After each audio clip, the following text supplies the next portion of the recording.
পিচঢালা নির্জন পথে ফেলে রাখা হয়েছে গাছ। হেডলাইটের আলোয় হঠাৎ করে দেখা গেল একদল মুখোশধারী ছায়ামূর্তি। কিছু বুঝে ওঠার আগেই অন্ধকারের আড়াল থেকে অস্ত্র উঁচিয়ে গাড়ির দিকে ধেয়ে এলো একদল মুখোশধারী ডাকাত। সাভারের বিরুলিয়ার ছোট কালিয়াকৈর এলাকার আঞ্চলিক সড়কে ড্যাশ ক্যামে ধরা পড়া এই দৃশ্যটি কোনো থ্রিলার সিনেমার মতোই রোমহর্ষক।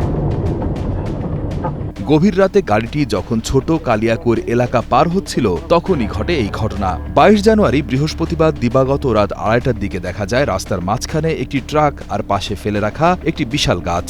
গাড়িটির গতি কমার সাথে সাথেই ঝোপঝাড় থেকে হাতে ধারালো রামদা, লাঠি আর দেশীয় অস্ত্র নিয়ে গাড়ির দিকে ছুটে আসে 3 থেকে 4 জন ডাকাত। ড্যাশ ক্যামেরার ফুটেজে দেখা যায় ডাকাতরা সরাসরি গাড়ির দিকে তেড়ে আসছে এবং আঘাত করার চেষ্টা করছে। ঠিক তখনই চালক দেখালেন অসীম সাহসিকতা। একটু সময় নষ্ট না করে জীবনের ঝুঁকি নিয়ে তিনি গাড়ির গতি বাড়িয়ে দিয়ে গাছ এবং ডাকাতদের ব্যূহ ভেদ করে বেরিয়ে যান। খবর পেয়ে দ্রুত সক্রিয় হয়ে ওঠে টহলরত পুলিশ। পুলিশের আগমনে ডাকাত দল পাশের জঙ্গলে গা ঢাকা দেয়। সাভার মডেল থানার বিরুলিয়া ফাঁড়ির ইনচার্জ আল আমিন জানান, ঘটনার সময় কিছু দূরেই অবস্থান করছিল পুলিশের একটি টহল দল। তারা ঘটনাস্থলে গেলে দুর্বৃত্তরা ভয়ে পালিয়ে যায়। সাথে সাথে আমরা পুলিশ ওই জায়গায় যাই, সাথে সাথে গেছি আমরা। পরে গিয়ে আমাদের পুলিশের উপস্থিতিতে পাই ওরা চলে গেছিল।